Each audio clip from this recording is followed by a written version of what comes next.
civilpe.net. Now that we've gone through a concrete T-beam design example, let's take it one step further. Let's look at the case for which the Whitney stress block with the depth A is greater than the thickness of the flange, which in our case is 4 inches. So we have the same exact T-beam section as we used previously. The width of our flange is 24 inches, the thickness of our flange is 4 inches, the overall height is 24 inches, and the width of our web is 12 inches. The main difference now is instead of 3 number 6 bottom bars, we're showing 6 number 9 bottom bars. We've got the number 4 stirrups at 12 inches on center and 2 number 4 top bars. We're using the same concrete compressive strength of 4,000 psi, and the yield stress for our steel is 60 ksi. So we need to determine the moment capacity of this section. Our assumptions are the exact same as they were previously. Plane sections remain plane. Maximum concrete strain at the extreme compression fiber is 0.003 at failure. Our tensile strength of concrete is neglected, and we're going to ignore the compression steel or the reinforcement in the compression region. So let's go back to our stress and strain diagrams. So now that we have 2 layers of steel, we've got to calculate the strain in our steel at 2 separate locations. First, we need to calculate the strain in the steel at the extreme layer of steel, so that's epsilon sub t. And second, we need to calculate the strain in the steel at the centroid of our steel, epsilon sub s is what's shown here, to determine if our steel yields. We're showing the strain in our concrete at the extreme compression fiber as 0.003 at failure. C is the depth from that extreme compression fiber to the neutral axis.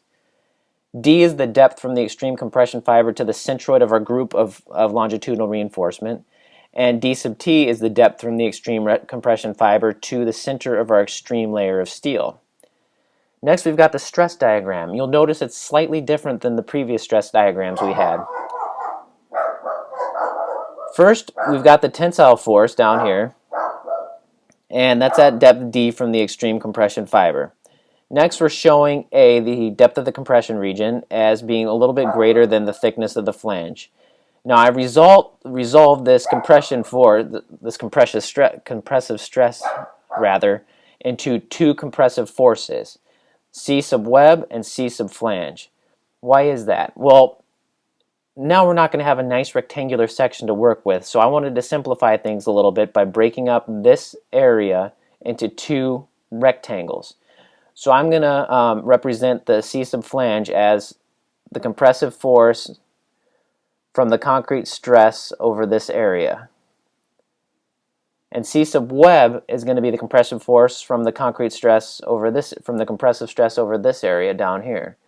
Now, another way I see it done oftentimes is C sub web is equal to this square, or this rectangle rather, and C sub flange is equal to this smaller rectangle plus that smaller rectangle. It doesn't matter which way you choose to do so. I just want to tell you right now that it greatly simplifies things if you resolve it into 2 compressive forces. So let's calculate D, the depth from the extreme compressive fiber to the center of our reinforcement in the tensile zone, and D sub T, the depth from the extreme compression fiber to the center of the extreme layer of tensile reinforcement.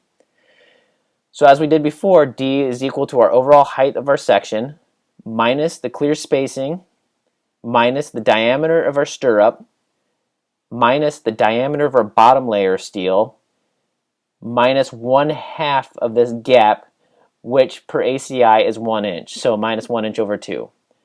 We put in our values and we get 24 inches minus 1.5 inches minus 1/2 inch for the stirrup minus 1.128 inches for the diameter of the number 9 bar minus 1 inch over 2, and we get that D is equal to 20.372 inches. Now D sub T is the distance from the extreme compression fiber to the center of the bottom layer of steel. So we get D sub T is equal to H, or 24 inches, minus the clear spacing, 1.5 inches, minus the diameter of our number 4 stirrup, 1/2 inch, minus 1/2 the diameter of a number 9 bar, or 1.128 inches over 2, and we get D sub T equal to 21.436 inches. So next we want to use equilibrium to solve for A, the depth of the Whitney stress block. So first, let's determine if A is in fact less than, or is greater than the thickness of the flange by calculating C, the compressive force, for A, the depth of the Whitney stress block, equal to the thickness of the flange, and comparing it to the tensile force. So if we set A equal to the thickness of the flange and solve for the compression force, we'll get compression force C is equal to 0.85 times F prime C times B, which is the width of the flange, times the thickness of the flange, or 0.85 times 4 KSI times 24 inches times 4 inches, which equals 326.4 kips. Our tensile force, assuming that the steel yields, is equal to A sub S times F sub Y, which is, we've got 6 number 9 bars, so we get 6 times 1 inches squared times 60 KSI, and that's equal to 360 kips. So in this case, T is greater than C for A equal to the thickness of the flange. Therefore, we know that A must be greater than the thickness of the flange in order for the rules at equilibrium to uphold. So let's determine the tension force, which we've already calculated previously. Assuming that the steel yields, the tension force comes out to be 360,000 pounds. Now let's determine an expression for the compression force in terms of A. So as you recall, I stated previously that the compression force I'm going to resolve into two separate forces, the compression force on the flange and the compression force on the web. So the compression force on the flange is equal to the compression force on this area, basically the entire area of the flange.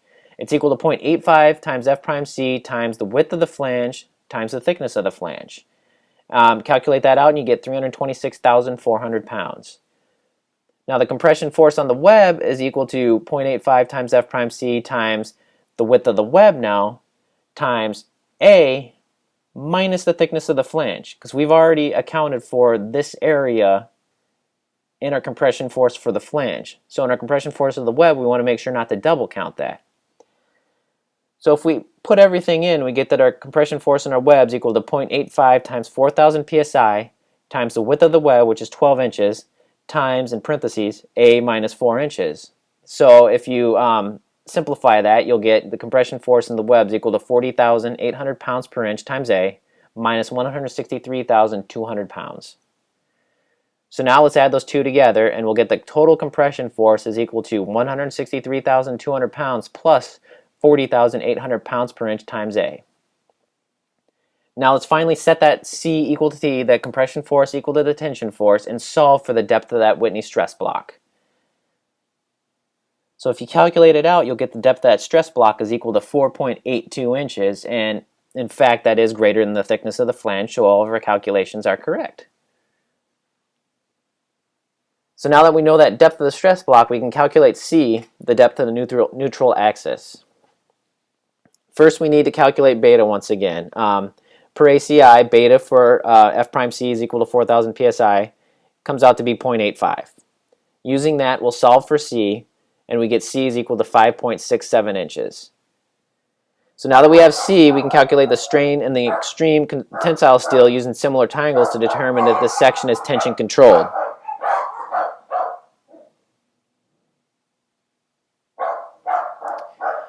So from similar triangles, we get that the smaller triangle, C divided by 0.003, is equal to this leg of the larger triangle, D sub T, divided by this leg of the larger triangle, which is the strain sub T, epsilon sub T plus epsilon sub C. So if we solve for epsilon sub T and plug in our values, we get epsilon sub T is equal to 0.0083. So now we know that this section is tension controlled because 0.0083 is greater than 0.005, and we can use a phi factor of 0.9. So now we need to determine the strain at which the steel yields and check our assumption that the steel yielded. So like before, we do the same calculation to determine the epsilon sub y, the strain at which steel yields for 60 KSI steel, and we get 0.00207, our good old friend. So let's check the strain at the centroid of our tensile steel to make sure it's greater than 0.00207. So from similar triangles, once again, we get C over epsilon sub C is equal to D now, instead of D sub T, D divided by epsilon sub c plus epsilon sub s, because we need to figure out this strain to make this comparison to make sure that the steel yields. Substitute our values and we get strains epsilon sub s is equal to 0.0078, which is greater than 0.00207, so our steel yields is assumed. So now let's check to determine if the beam satisfies the minimum steel requirements of ACI. And it's the same section as we had before. We're using more reinforcement than what we had before, and the previous section satisfied the minimum steel requirements, so we know right now that it does satisfy. But let's run through the calculation one more time. A sub s min per section 10.5.1 is equal to 3 times the square root of f prime c over f sub y times bw times d, greater than or equal to 200 over f sub y times bw times d. So for us, we calculate out both sides of this equation, and for the left side of the equation we get 0.77 inches squared. For the right side of the equation we get 0.81 inches squared, and this 0.81 inches squared controls. We have 6 inches squared, which is much greater than that 0.81 inches squared, therefore we satisfy the minimum steel requirements of ACI. So using moment equilibrium, let's calculate the moment capacity of this section. Now that we've had to resolve this compressive force up here into two forces, I'm going to take a different approach, and I'm going to solve for the moment capacity around the centroid of the steel, or the tensile force. So this equation is going to look a little bit different than it did before, because we're solving for the moment capacity around this point down here. So we get phi times, the moment capacity comes out to be phi times the compression force that's acting on this flange, times its moment arm, which is going to be d, the distance from the centroid of the steel to the extreme compression fiber, minus the thickness of the flange over 2. But we also have the compression force in this web down here.